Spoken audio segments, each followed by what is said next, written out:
All right, hello once again. This is Jeff Scott of Rankin Technical College, and I've been going over the online PDF textbook, AppInventor2, Create Your Own Android Apps by Wolber, Abelson, Spertus, and Looney. We're in the middle of Chapter 4 of the NoTexting While Driving app. We have just taken our custom message and both put it into the database with a set value and brought it out from the database with a get value. So in this section, as mentioned here, right up above figure 4.7, we're going to modify the app so when we receive a text, the sender's phone number along with the message will be spoken aloud. The idea, as they say here, is when you're driving and you hear a text come in, you might be tempted to check who it's from. But with a text-to-speech component, you can hear them and keep your hands on the wheel. All right, Android devices provides text-to-speech capabilities, which we've looked at previously, and AppInventor provides a text-to-speech component that will speak any text you give it. All right, it's simple to use. There's very little that you can do with it, but you can change the pitch and a few other things, but it does sound pretty much like a computer speaking. So for the NoTexting While Driving app, we'll need to provide a more complicated message to be spoken, one that includes both the text received and the phone number of the person who sent the message. Rather than plugging in a static text object, we'll plug in a join block, which allows us, as it says on the bottom of page 69 here, to combine separate pieces of text, numbers, etc. into a single object. We need to make a call to the text1 or text-to-speech .speak within our texting receive message that we looked at earlier. This is what we're going to be using here on the top of page 70, the text-to-speech1.speak, the join, the text, the number, the text message, and the actual message itself. So, as mentioned here, and this is figure 4.8 on the middle of page 70, after the response is sent, the text-to-speech1.speak function is called, as shown right here. You can plug any text into the message socket that you want. Here we're going to use a join so we can combine information together. So it's going to combine SMS text received from with the phone number it was received from, plus the message is, plus the message itself. So they give a very simple example where it says, imagine that the phone number was 111-2222, and imagine that the message was simply hello. All right, then we'd see SMS text received from 111-2222. The message is hello. So we want to go back to our message received. So I can take the initialize and now collapse that. Bring back our message received and expand that. All right. So we've got our set, and our call. So we've got these first three, but now we want to call the text1 to speak.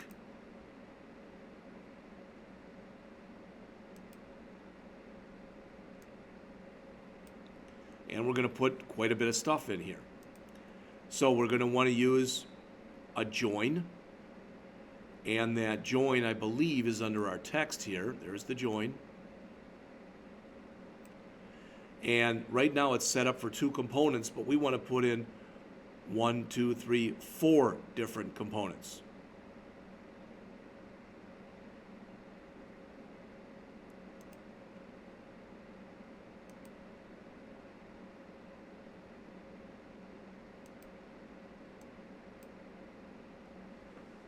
And I don't remember offhand how to do that, but we're good. That's fine. We'll just plug on. So we want in here SMS text received from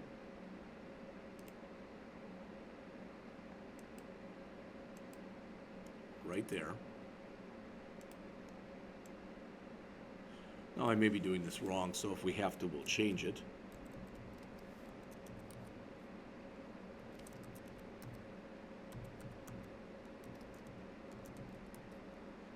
right, so that's the first thing, and I think the next thing we need here is another join. Could be wrong, but I believe that's what it is.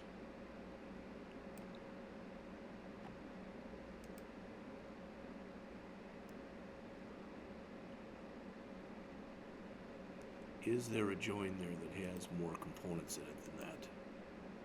There's a join, and that's it. So to my knowledge, we're doing this right. So the second thing that's right here will be the get number.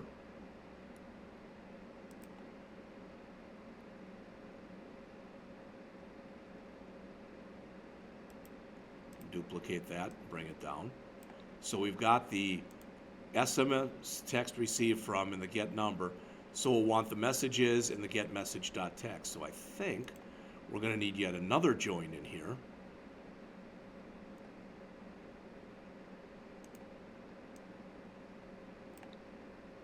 All right.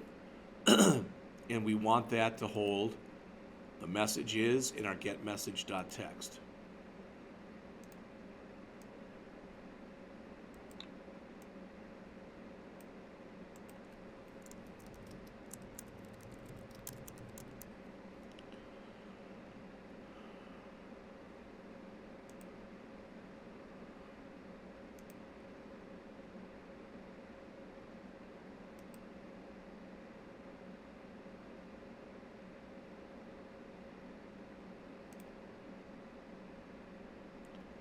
Get message text in here.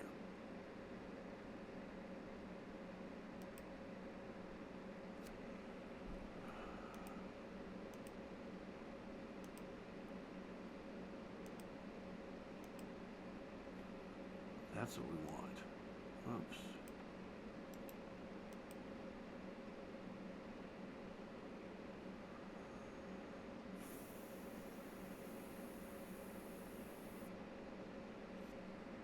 There it is.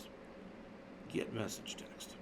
And I believe that's everything. Now, it does not look exactly like it does in the book, but I believe the way that I did this was correct. Okay.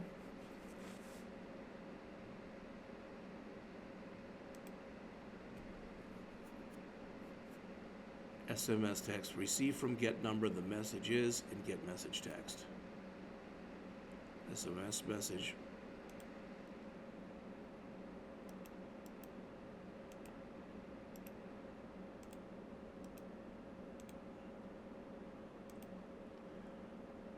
Get number, messages, get text.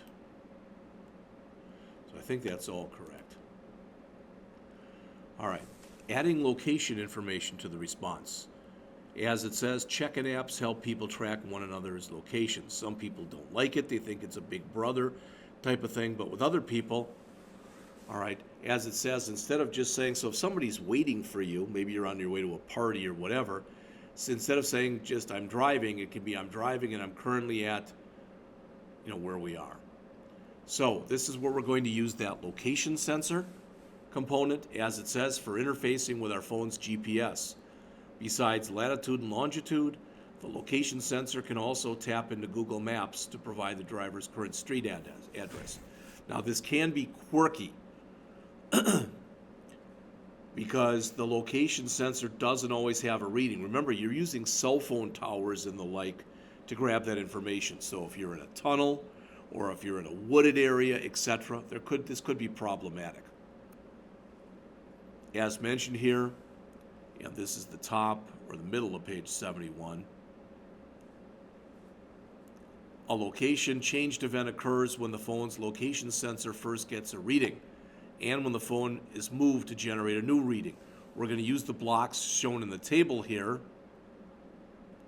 to respond to the location changed event by placing the current address in a variable that we'll name last known location. Later on, we'll change the response message to incorporate that in. So we'll grab a global variable. All right. We'll set the default in case the sensor isn't working. We'll do the location changed, which is triggered on the first location every time we change the location, and set our last location and set our current address. So we want both of these. We want a new variable that's initialized unknown, and it's called last known location. You may or may not remember how to do that. But we go down to variables, initialize global variable. Instead of that name there, we want the name to be last known location.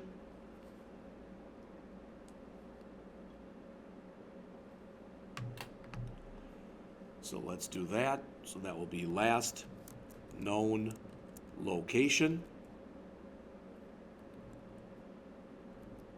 And we want to initialize that to the word unknown. So we'll bring in a text block and we'll put in there the word unknown. Okay? All right, that's the first part. Then we want to use our location 1 sensor's location changed. Okay?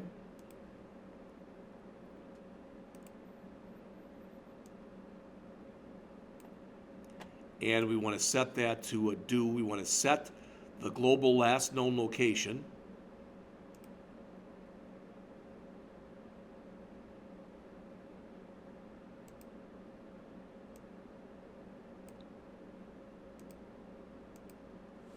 And we want to set that global last known location to our current address.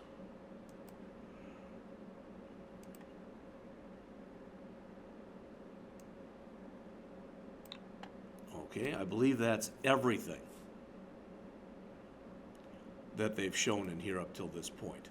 Again, one of the things I like the most about this book is they're starting to do it very piecemeal, and they're explaining things after they do something. So under the how blocks work in the middle of page 72, the location changed event is triggered the first time the sensor gets a location reading, and each time after that the device is moved. The current address function is called to get the current street address. It says note that within these blocks you've only finished half the job. The app still needs to incorporate the location information into the auto response text. That's what we'll do next.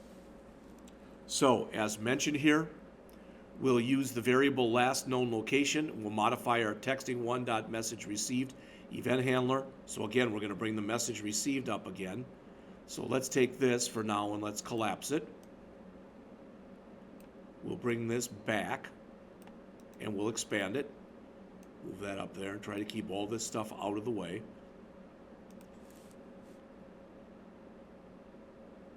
So the blocks we'll need, we'll have a join, the response label.text, our text, and our get global last known location. Again, fairly complex here, but fortunately we've got most of it already written. So this behavior works in concert with the location sensor 1 location changed event and its variable last known location. So we've already got all of this stuff in here, so we need to add our set texting message. I think we've got most of this, but now we've got to change this to get global last known location. So let's check in there with those. Have we set our texting 1 message? Yes. So we don't want this in here anymore, or do we? Yes, we do, but we want to join in there. Okay? So I'm going to, for now, grab this, pull it out, and notice I get an error then. It's telling me, hey, you've got something that you haven't attached a piece to. So I'm going to put a join in here. All right, and the first part of this join will be our response label text, just what we had before. For the second part, I'm going to put in another join, and we want that to hold my last known location is. So that will be a text block here.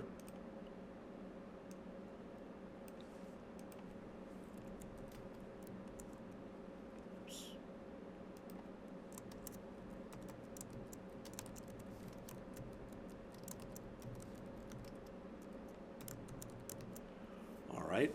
And for the last one, it will be a get global last known location.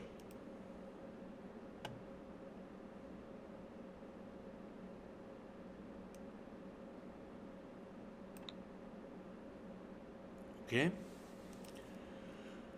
So as it says, the default value of that last known location is unknown. So if the location sensor hasn't generated a reading yet, it will put in the word my last known location is unknown. If there has been a reading, it'll become part of the response. So it should then say my last known location is followed by that information. Remember, it's grabbing that information, as we said, from your GPS. Okay? So the entire code looks as shown here on page 74. Now, I've been walking through it piecemeal with you. We should be able to bring this up. And again, since I'm not hooked up to a phone, I'm not going to be able to do any more with it. But I wanted you to see the way that it's set up. And again, hopefully you can also appreciate the ingenuity of the person who created this app. And what I mean by that is, here you've got someone who was not, pardon the pun, was not an app inventor, but it was someone who learned AppInventor2 and created this. And it was, at least it seemingly, it was an impetus to be used by State Farm to create a similar type of app. So they give you some variations here on the bottom of page 74. It says you could write a version that lets the user define custom responses for different phone numbers. To do that, you need if blocks. All right, we've talked a little bit about those. You could write a version that sends custom responses based on whether you're in certain boundaries. So for instance, as it says, if you were in the classroom, you could tell them that. Finally, write a version that sounds an alarm when a text is received from a notify list. All right.